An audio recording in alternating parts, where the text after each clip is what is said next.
am Mrs. Anderson, and I teach second grade at the Greenville County Schools, and I am just organizing some papers before I meet with a parent to discuss her child's reports on the recent Stanford test. And the Stanford test is a norm reference test, and it assesses what the students know right now, and it also grades the student based on other students across the nation. So I have this student report from the Stanford Testing Center, and it's basically everything that Dylan did, and I'll be explaining that to his mother when she comes in. And then also I have the bell curve right here as well, just another visual to help his mother understand where he is and on the average range or above average or below average, so that we can discuss some other ways to work on things. And then I also brought along some quizzes that Dylan has just done in reading, seeing as how the Stanford test was taken about a month ago.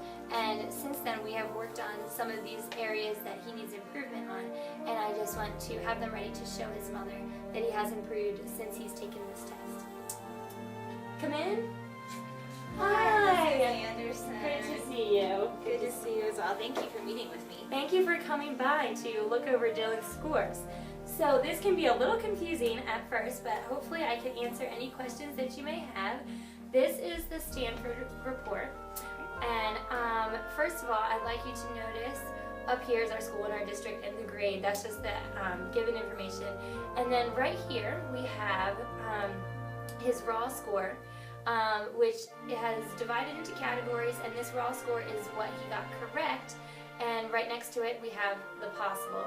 And then this scale score converts the raw score into a common scale that allows for a numerical comparison among students, which that's not as important for us today. Then what I would also like to mention is this Otis Lennon School Ability Test. This right here shows yearly progress, and since you just relocated and came here, we do not have his scores from the previous years, but we will use this again for next year. Again, we have our number possible and then the number correct, and then this is a very big concept. The SAI, it stands for School Ability Index. It has been previously known as Intelligence Quotient. Yes, so IQ. So when we get to this, we're here, and I would like to show you this on the bell curve, but I would like to explain a few more things on here. So his total SAI is 93.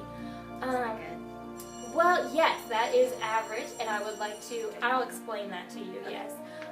Next to that, we have the age PRS, which is percentile rank, and then stay 9. And stay 9 is also on the bell curve, which I'll show you in a couple of minutes. I just wanted to show you this right now, and it will match up perfectly to his SAI, which is great.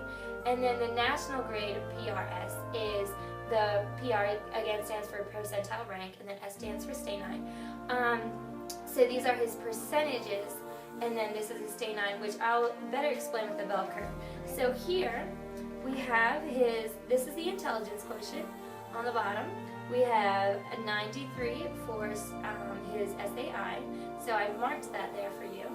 And then what's interesting is if you look here, this is the stay 9s right here, and his stay 9 is 4, and it's directly above the 93.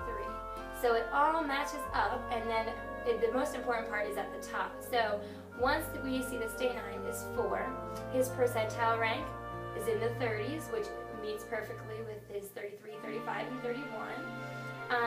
So that keeps going up straight.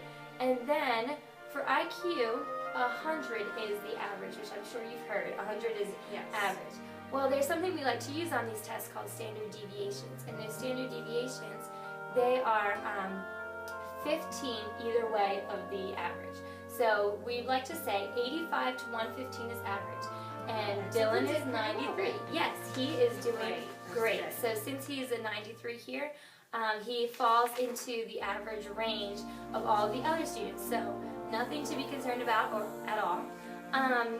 Then just to explain a few things, down here it's nice that it does the content clusters for us. This is kind of a nice way of organizing the information and telling us what specifically he's below, average, or above on. Good, because I'll be glad to work with him. Oh, so that he can great. get better. Yes, that's great, and I have some ideas for you.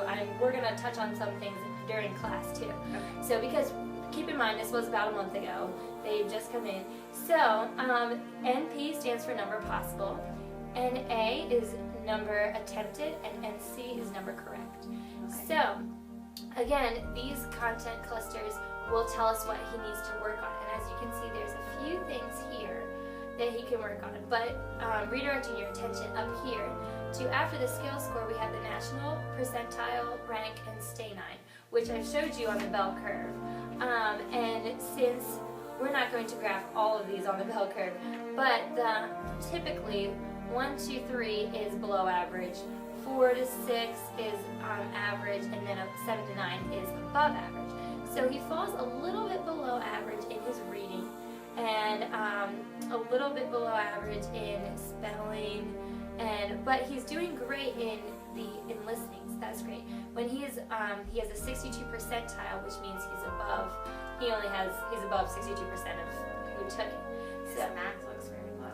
Yes, his math is a little bit low too, and I have some flashcards if you'd like to take them. That would be great to work on them with him. But then again, this is the national PRS, so this is all of the across the nation. Okay. And then what that test does for us is, thankfully, it brings it down to the local level and the private PRS. So this is just in his county or his district. So yeah, he's still with the math. So I'm going to give you some flashcards for that. And then this grade equivalent is not as important for our purposes either, and it's a little bit confusing to understand. But basically, he's not at these levels. He is, if a kindergartner take this test, they would get what he got. Okay. Or if a first grader. So it's a little bit confusing, and it's for the higher ups. It's not really for our purposes in teaching and everything. So, and then you can see his range is low in a couple of things, high and middle in most things. So overall, he's doing a great job. I have some flashcards for him for math. And then for the reading skills, we've been covering that in the past month because most of my students had a little bit of a struggle with it. So here's one of his quizzes he took, and he did a very good job. So I wouldn't be as concerned for the reading because we didn't hit a lot of that until after the school report. So that's what we're doing with the reading, and then with the math, I will be giving you flashcards, and then spelling also will be done in class. However, if you could review his spelling words with him every day, that would be great. So, is there any questions that you might have? What are these little things over here? Is that? Oh yes, these bands are the percentile bands. So basically, where I showed you on the bell curve where he's in his 30 percentile bands, that directly relates to these. So this is where he is in percentile among the nation. National grade percentile band. So among the nation, this is how he's doing in relation to the rest of them. And again, these three correlate is like exactly with the 33, 35, 31. So he's right in that 30 percentile range, but he's also within the standard deviation. So he's doing okay. He's doing okay. Okay. Alright, so we just need to work on flashcards for that and then some of his reading. Yes. So that he's working on. Okay. Yes, that would be great. I think that's all I Is had. that it? Okay. So thank If you you so have any much more for questions, meeting with please me. let me know, and thank you for coming in. Thank you very much.